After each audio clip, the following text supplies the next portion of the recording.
Hello, everybody, and welcome to the Silent Hill Ascension post show. I'm Eduardo. I'm joined by Noah, and honestly, Noah, I really enjoyed tonight's scene. Like, I don't spoil myself these scenes, so I wasn't ready in store for a lot of the little things tonight. I mean, the Faith drawing definitely got to me. Oh yeah, I love it. She's like just an innocent little drawing of a bruiser. And I do know, by the way, I do not know who actually drew this. I wonder if like an adult drew this or one of the kids in production, one of the people's kids. That'd be the best, honestly, if we... I mean, no, that's just, we're all about, like, adults working, not children. But, for sure, that was the thing. And I thought that was, like, going to be, like, the higher point of the creep factor. But then, and we'll talk about it. Then the Brit scene happened, and there was a lot there. But that will break down when we get there. And then, by the way, chat, you were very hungry for... I don't know if this is the Morgie scene. I don't know if this is like some kind of hunger. Some recent news happened. You're very motivated for a specific outcome between Astrid and Hagen. Then I don't know where it's going, but you're motivated for it for sure. Yeah, I saw that, and I tend to agree, to be honest. But you know me, I like that kind of stuff. But really, I'm all for like putting this out of retirement. It's important. No, listen, I'm always ready. I'm just like We're always ready. like. Yeah. If it happens, audience, Noah and me are ready. I know Layla's ready. She's got all the fans. I'm starting to blush right now, even because, well, listen, Hagen is an attractive woman. I mean, if I may say so myself. Yeah. But, unfortunately, that's not the one we're gonna see on your screen, Noah. You'll have to settle for Brit, because that's the video that premiered today. That's the one we loaded up. So our production team is gonna put that in the background for all of you to see. That phone call, by the way, award-winning sponsor of the year and award-winning mother of the year, both featured heavily here. Oh my God. With sponsors like this, who needs enemies? What is this? It's just the worst. You'll just die. Just go ahead and die. We know you'll relapse. Just like, what is this? What kind of organization is this? Oh my God, this is not one day at a time vibes. This is not chill. This is not cool. I feel like Brit, we were just talking about this during the break, that there's something very human and relatable about Brit, I feel, in her struggle to stay sober. Of course, not everybody has the substance abuse, but we can all relate with like trying to conquer and, trying to better ourselves, trying to deal with our monsters. And this is upsetting. We don't want to see Brit going through this. I saw that we almost purposely failed the boss encounter just for Brit to survive. So, well, yeah, I like how your notion of failing the boss encounter is essentially like the boss failing to cook the person. It's because I know where you are. By the way, we noticed that as well. I was looking at the audience reactions, and I'm like, you're like, okay, we want the boss to win, but not with Brit. We'll figure it out. You're like all like trying to cook Rachel in the future. So just be ready, right? If it's Rachel and the boss appears, be ready to cook crisp and toast. We all had one family member in Norway be cooked to a toast. So you're right. It's important to have balance. Have a woman on the other side in Pennsylvania be cooked. I think I agree with that kind of philosophy for sure. So, but also again, the mom appearing once again, Ingrid. Brit opened up with like, I lost my mother, not a terrible loss. And she's not here again. And she's not wrong about the not a terrible loss. I don't know if she would shade her so strongly if she knew she would appear right after. I do not know this. But I feel like really Ingrid is like her monster, really. Like the two monsters of Brit, we're not seeing emulators here, or we're not seeing snarlers here. We're seeing her mom and her bottle of alcohol. Yeah. And sometimes, the real monsters, these are the worst monsters sometimes. Yeah. Brit's story definitely feels like the most, Pennsylvania, a lot of monsters, but Brit is facing some monsters that Well, honestly, if you in the audience have it, best of luck. It's rough. I don't want to dive too much into it right tonight. It's supposed to also be fun for you and entertaining, but for sure those are some much more realistic monsters, so to speak. Now we're going to take a little bit of deviation, look at another Johansson family member. Astrid's character profile is going to be up on screen. We would have talked more about Britt, but again, Britt replaced Carl, so she needs time to build up. She needs time for you, the audience, to define who Britt is. In the meantime, Astrid actually has quite a track record. Noah, if you could break that down for our audience. Yeah, so we've been with our lovely Astrid from the beginning, and we know right now the general sentiment with Astrid is strong redemption and negative hope. And the top decision has been, what will Astrid do with the evidence of Carl's guilt, which we chose turn it over to the police, which was the redemption option. The most hated decision was, how will Astrid handle Britt missing the funeral? And y'all chose be understanding, which was actually the domination, over lecture her, which was the redemption option.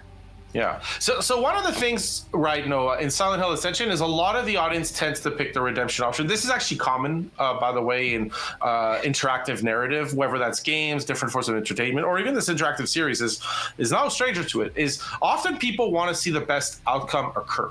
Now, one difference here is that almost all of Britt's decisions at the start of season 1, throughout the first weeks where it was Astrid, understanding Britt or being on her side were the damnation choices.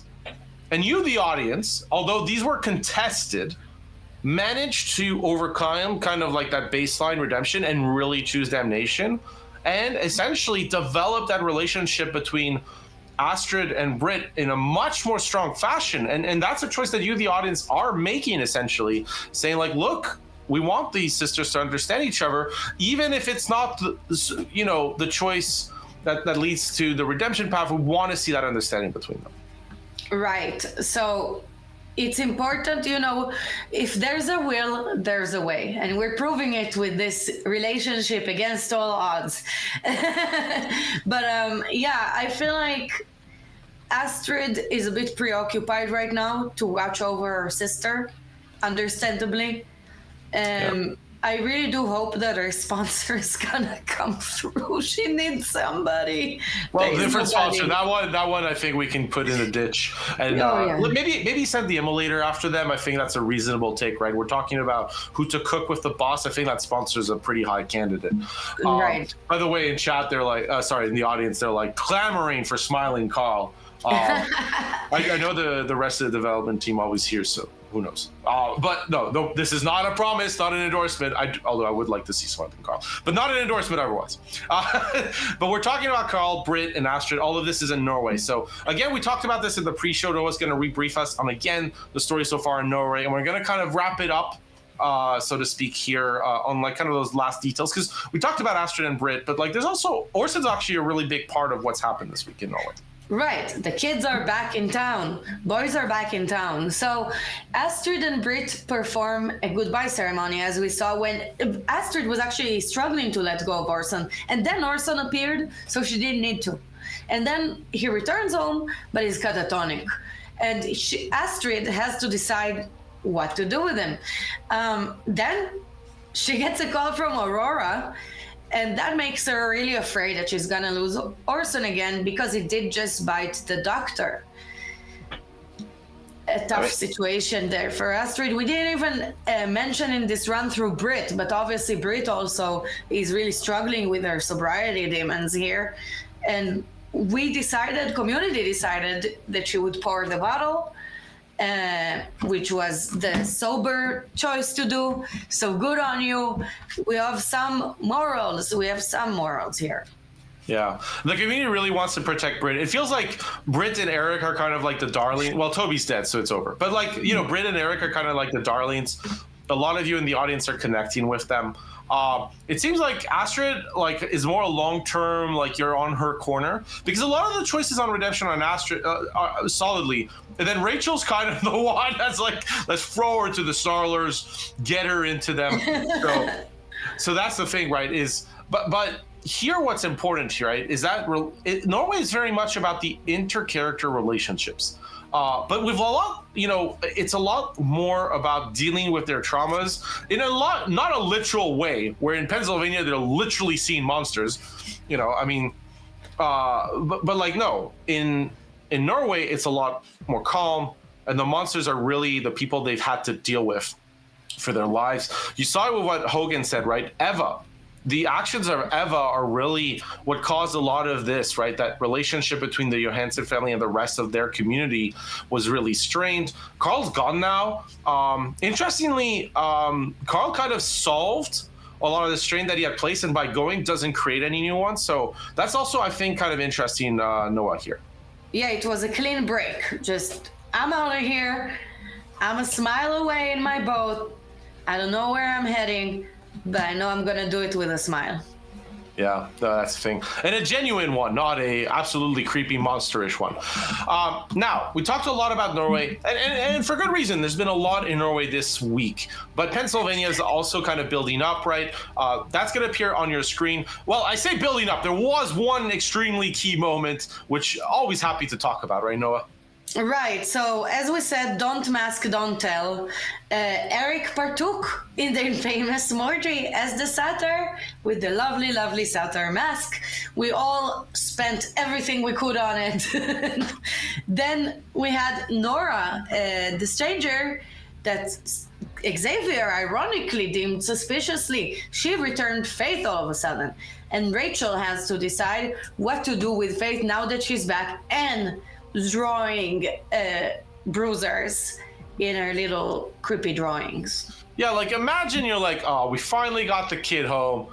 It's all good. Eric's got, unfortunately, like, Eric though has a backbone. He's like, basically. There's all kinds of bones, Eric. Yeah, he's really questioning essentially here the marriage, right? He might have had his eyes open to new possibilities that are different from it. And then they get, the drawing. Oh, Mommy, don't you like it?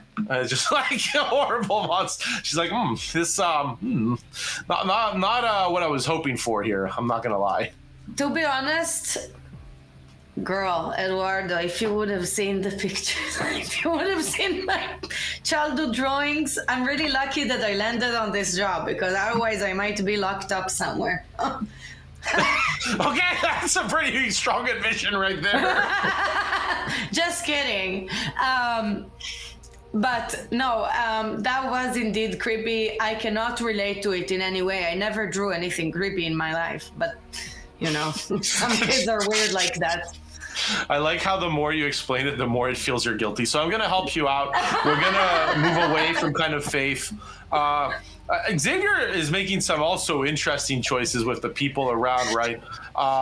It is interesting to me, though, like, it's all coming back to, it's interesting, like, at the start of the season, it was very much Rachel driving a lot of the foundation. And now, like, all of it is coming out of her grasp. And it seems like Eric's the one that's coming on board. And he's the one who's kind of, like, assessing and deciding on what's going on. Even though, that big decision coming up, what will Rachel tell Eric she wants for their marriage? That's actually Rachel. So she's going to, it's interesting that, like, Eric's trying to take back control, but Rachel's still got, like, kind of cards to play. So it'll be an interesting one to do. But what we're going to do, Noah, we're going to put Rachel's character profile on screen. Our production team's going to do that. Because Rachel is definitely a controversial character with the audience and within Silent Hill Ascension. Right. Some people say, let her burn, walk the plank. Some say, save Rachel, give Rachel a break. Well, her general sentiment now is strong redemption and negative hope for all y'all haters. Top decision is, what will Rachel do with the forbidden ritual? And y'all chose, as we know, sacrifice her own eye. Rather than burning the book, which would be the redemption. The sacrifice her own eye was suffering, but we needed to see that, I guess, even if with one eye. Most heated decision was, how will Rachel exploit Xavier's absence? So y'all chose be honest and let Crystal lead over Xavier put me in charge, basically claiming that she should do it. So we had a lot of impactful decisions with Rachel. Right, and the thing is, it's what's interesting to me, right, is the thing with Rachel is similar to Toby. She was very featured at the start of season 1, as all of you in the audience were getting used to her endure scenes, and surviving those. So the hope started negative. What was different though is that Rachel is one of the few characters that we know of where some audience members specifically are trying to lower her hope, whereas when the puzzles, which is something you can do. Technically, yes, you can raise their hope, but that also conversely means you could lower it. But that's the thing is there are audience members that really don't like her, but at the same time, as a result, it creates a lot of tension in her decisions. They're still trying to create a character that I like it actually how the audience is like trying to manage Rachel, right? Like, how does this character who wants control, but is clearly losing control, right? A lot of it self-inflicted. She quit the foundation. She took her own eye. And as a result, what is the relationship she has with her daughter at the end of all of this? Because it's really difficult. Faith doesn't want to be with her mother clearly when she returns. And that's got to be rough for the character of Rachel. Right. Even though she warmed up a little bit with the fiery... no, she drew the bruiser, yeah. But she still warmed up a little bit. But yeah, there's a lot of Rachel tension here, that's for sure. But we do also have the decision that's opening today, if production could show that up on screen. So the decision is, what will Brit do about the horrible voices telling her to drink? So we saw that we're all very invested here emotionally. She could smash the bottle, which is the redemption, or burn herself, which is suffering, kind of extreme, or she could drink to drown them out, which is damnation. I get it, it's tempting, and honestly, to me, it's a no-brainer. I feel like I know what the audience gonna choose on this, but Eduardo, what's your take? I mean, the audience is on Smash the Ball. There is a suffering rally to burn herself, although that's an open interpretation as to how much of herself, like a piece or the whole thing. Yeah, I'm not sure. I'm gonna suspect like just enough to wake up, but still not a little grim here. The big thing here with that decision, right, is it'll pay off on I think this is Monday, I believe, if my calculations are correct. It's 2 days over the weekend, and then we got our Monday show. So you will get to see it next show. You'll get to see the result of that pretty quickly. Because Britain, there's this sense of urgency, right? Rachel and Eric, those decisions are taking a lot of time because they have heavy consequences, right? From you break your marriage, there's only so many things you are going to do after that. What do you do after that? Who knows? But it's a pretty important thing. Here, Britt is dealing with the urgency of like, I need help because I got to deal with this situation now. And that's why like it kind of cascades, right? That's why you're seeing a lot of these choices with Britt is they're coming in fast and furious because you see the outcome right next to each other in the scenes. Let's be honest, not listening to your mother in this case, I think though, is a winning option. Yeah, she don't know shit. But Atai here says that Brit gonna girl boss her way out of it. We are rooting for it. Some of us want to see her burn. Some people just want to see the world burn or a person burn. But it is not advisable, in my opinion, for Brit to listen to her dead mother. She wasn't too good with advice when she was alive. I don't know if it's any better post-mortem. No, I honestly... she was awful pre-mortem and she was awful post-mortem. She's just like absolute Mother of the Year award right there. The sponsor, again, well worth that award too. Awful, like you'll relapse, like we'll just wait for you to die. Horrific. But we are nearing the end of the show, it seems. Sadly, it's hard to say goodbye. But Eduardo, can you tell us what happened here tonight? Of course. So the thing right here is we saw a little bit more with the children. We saw a little bit more with Orson. We definitely saw more of Creepy Faith, which for fans of Creepy Faith, well, you weren't in the chat itself. I'm sure people in the audience that enjoy Faith are quietly doing so on their Fridays or Saturday morning if you're some parts of the world, sipping a little nice coffee or tea in the morning. But Creepy Faith. You got that Orson, you got that. You got to see Hagen and Astrid, and then you got to see that scene with Britt, and essentially you as an audience will have to make that show for our that choice for our next show, because remember, our next show is going to be on Monday. Now we're gonna have that production team's gonna put that up on screen, because next Monday we're gonna have our pre-show 5:40 p.m. Pacific, the show itself of course at 6, and then the post show right after. We also again show at 6 p.m. Pacific every weekday. Ourselves, Layla, Noah, and me show up on Mondays, Wednesdays, and Fridays. In the meantime, it is going to be the weekend. You're going to have sometimes on cinematic scenes. We know you're all spent after the orgy. It was a good time, but you need some. It's important to have some aftercare. Take care of yourself. Enjoy the weekend. The puzzles, we would recommend it. It's a good way to recharge. Now, all that said, it is time to sign off for our show. So again, thank you so much for joining us. It was a delight to be in Noah's company and in yours at home. We hope you have, no matter where you're around the world, morning, afternoon, evening, night, or fog, that you have a great time. We'll see you next time.